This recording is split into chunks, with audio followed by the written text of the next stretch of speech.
Bonjour à tous, aujourd'hui le symbole sigma, donc on va faire des sommes avec la fameuse série harmonique. C'est la somme donc des inverses. Ici, on rappelle que Hn, on va dire que c'est la somme de k égale 1 à n des 1 sur k.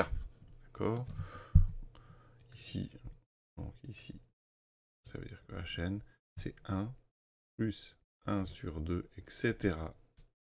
jusqu'à 1 sur n. Et on prend évidemment n non nul pour pouvoir inverser. Donc, H1, ça va être 1. H2, c'est 1 plus 1 demi, et etc. D'accord? Alors, qu'est-ce qu'on va montrer ici? Eh bien, on va montrer que, eh bien, quel que soit n supérieur ou égal à 2, eh bien, quand je fais la somme des n-1 premiers nombres harmoniques, donc la somme de k égale à n-1 des hk, eh bien, je retrouve n fois le nème nombre harmonique moins n. D'accord? Donc ici, à gauche, ça veut dire que vous devez montrer que H1 plus H2, etc. jusqu'à Hn-1, eh bien c'est égal à n fois Hn moins n. Alors je vais vous proposer deux démonstrations, une par récurrence, vous allez voir que ça se passe très bien, et ensuite une en écrivant les sommes, en regardant un petit peu comment on pourrait faire la somme de façon différente. Donc montrons par récurrence sur n la propriété, donc pour n supérieur ou égal à 2, on a bien la somme qui est n Hn moins 1. Donc on commence une récurrence simple, donc on va commencer à n égale 2. Donc initialisation.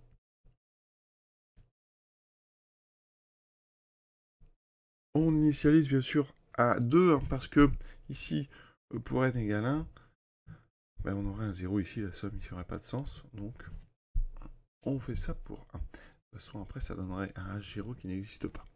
Donc ici, pour n égale 2, qu'est-ce que ça donne? Alors, on va regarder les deux membres ici. Donc à gauche, la somme de k égale 1 à n-1 des hk, elle vaut donc la somme de k égale 1 à 2 moins 1, donc 1 des hk. C'est une somme qui n'a qu'un terme, c'est h1. Ça vaut 1. De l'autre côté, nhn moins n, pour n égale 2, ça fait 2 fois h2 moins 2. Or, h2, je l'ai calculé, c'est 1 plus 1 demi, c'est donc 3 demi. 2 fois 3 demi moins 2, qui fait 3 moins 2, ça fait bien 1.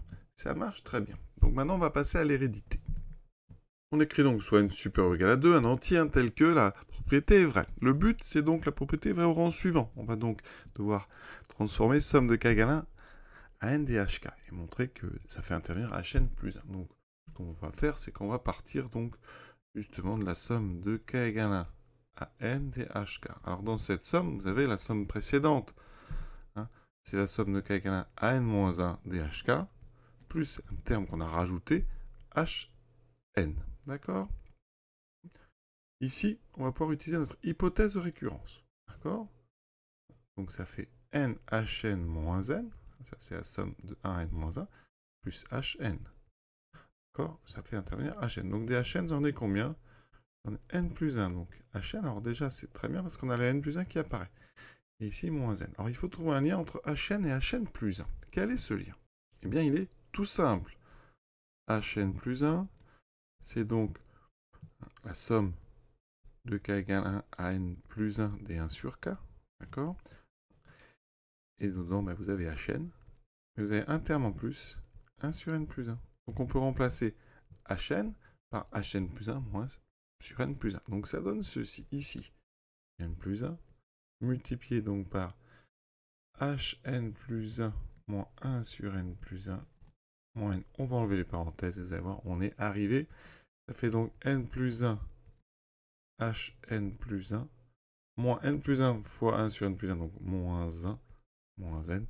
Et on trouve bien n plus 1 hn plus 1 moins n plus 1. Donc l'hérédité est vérifiée. Alors, juste petite précision ici, ce que j'ai écrit là, évidemment, c'est vrai pour tout n appartenant à n, donc étoile, puisque je considère hn.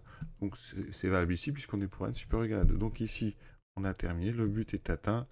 Hérédité vérifiée. Donc par le principe de récurrence, la propriété est vraie pour tout n supérieur ou égal à 2. Voilà, maintenant je vous propose une autre démonstration en regardant un petit peu ce que ça donne comme ça. Donc je vais écrire les différents. Donc ici, ça c'est. Donc on a la somme, donc ça c'est H1. H2, j'ai donc 1 plus 1 demi. H3, 1 plus 1 demi. Je les mets bien les uns sous les autres. Voilà, plus 1 tiers. On va écrire H4 plus 1 demi plus 1 tiers plus 1 quart. Et on va continuer jusqu'à donc Hn moins 1. 1 plus 1 demi plus 1 tiers plus 1 quart, etc.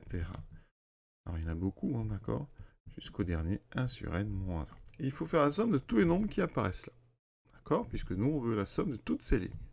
Ça veut dire qu'ici, on a la somme des k égale à n-1 des hk, qui est donc une double somme. C'est la somme de k égale à n-1 de la somme de k. Alors ici, il faut changer parce qu'on a déjà un k ici, donc on va changer. Donc ça, on va prendre j. De j égale 1. Donc ici, c'est hk, donc de j égale à k, 1 sur j. C'est une somme de sommes. Mais ici, on va regarder le tableau. Enfin, ce qu'on n'a pas le tableau, mais le triangle ici qu'on vient de dessiner. Qu'est-ce qu'on peut faire comme autre façon d'additionner?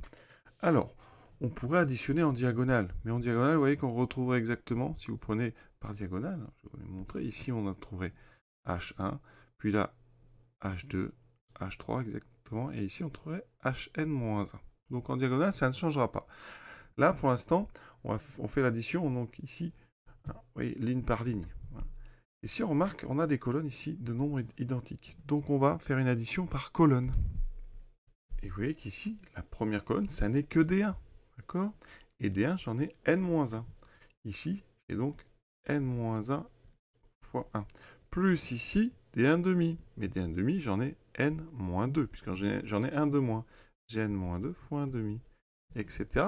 Des 1 tiers, j'en ai n-3 fois 1 tiers. Et ainsi de suite. Donc, si j'avais regardé, des 1 sur j, j'en aurais n moins j. D'accord? Jusqu'au dernier, ici. Donc, des n moins 1, j'en ai 1. Et c'est effectivement n moins 1.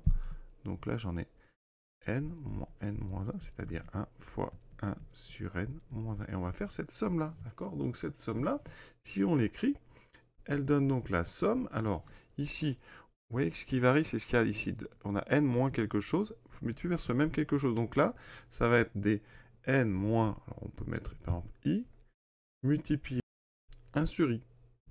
D'accord? On va développer à l'intérieur du symbole somme. Donc c'est la somme de i égale à n moins 1 des n fois 1 sur i. Donc je vais écrire comme ça. Et ensuite, multiplier par... Donc il y en a moins i fois 1 sur i, ça fait moins 1. Donc on a moins 1. Et on va séparer ça en deux sommes.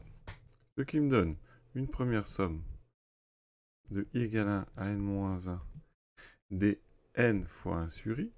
Et là, on va sortir le n. Le n, il est en facteur de tout l sur i. Il est indépendant de i, donc je peux factoriser et le mettre devant. Donc il va me rester n fois la somme des 1 sur i, d'accord, moins la somme de i égale à n-1 des 1.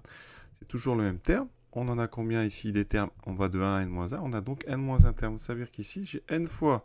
Alors là, vous devez reconnaître hn-1 moins n-1 fois le terme 1, donc moins n-1. On obtient ceci. Et bien sûr, depuis le début, quand j'ai fait cette somme, on était avec un n supérieur ou égal à 2 pour pouvoir considérer hn-1. Donc ici, c'est pour tout n supérieur ou égal à 2. Donc, même chose pour ça. Toujours à vraiment regarder les conditions, il faut les respecter. Et vérifier à chaque fois que vous faites une propriété qu'elle marche pour justement ici les entiers supérieurs ou égaux à 2. Alors ici, eh bien, on va faire ce qu'on a fait tout à l'heure pour hn plus 1. hn, c'est hn moins 1 plus ce dernier terme 1 sur n. D'accord? Donc ça c'est pour tout n appartenant à n étoiles. Alors comme on a n moins 1, il faut n supérieur ou égal à 2. Donc ici, c'est pareil.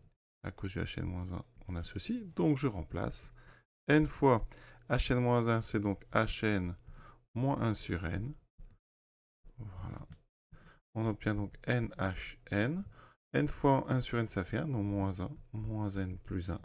Et on trouve directement nhn moins n. Voilà. Et l'exercice est terminé. Voilà. J'espère que ça vous a plu. À très bientôt.